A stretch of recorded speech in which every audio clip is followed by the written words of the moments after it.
un château qui a une histoire qui est intéressante, mais qui n'a pas une grande histoire. Hein. C'est pas Chambord, c'est pas voilà, les grands châteaux de l'histoire de France. Voilà, on ne peut pas se permettre non plus de proposer une visite qui serait une visite musée. Donc on est en Dordogne, on a un public assez familial, donc il faut s'adapter, faire de la mise en scène et essayer de pallier à ce manque un peu de contenu par quelque chose d'assez original qu'on n'a pas forcément l'habitude de voir dans un château.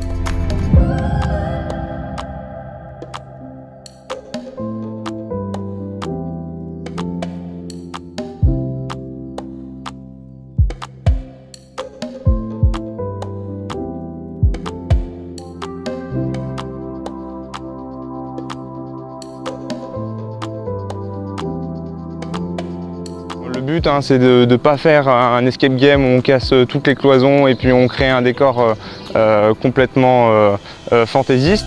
Le but, c'est de s'adapter à l'histoire de la maison, à son atmosphère, à son âme et de faire partager un peu voilà, ce sentiment en tout cas qui m'a animé dès la première fois où j'ai posé le pied dans cette maison.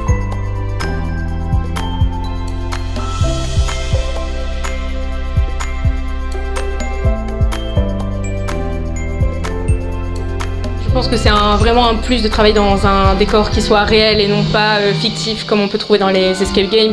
Là, on essaie de donner justement le goût du patrimoine même aux enfants, parce qu'ils n'ont pas forcément quand on leur dit on va visiter un château. En général, ça fait pas trop le même effet que si on dit bon bah voilà, on va résoudre une énigme, on va faire plein de choses.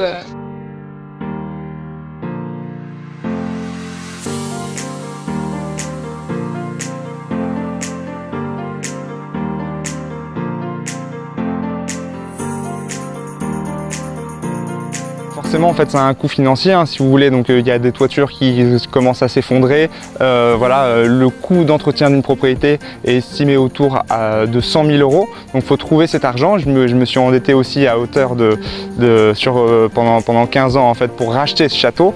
Mais sinon, le but, en fait, c'est aussi une fierté. C'est que, en tant que propriétaire privé, d'assumer pleinement sa responsabilité et d'être autosuffisant pour assurer la restauration et l'entretien du château. Petit à petit, une fois que j'aurai en fait réussi à colmater toutes mes fuites sur les toitures, je vais pouvoir plus me concentrer sur la partie justement jeu et donc investir sur des, je sais pas, sur de la mise en scène un peu plus développée. Voilà, donc on va pouvoir accentuer justement en fait les effets de surprise qu'on met en place à l'intérieur de la visite.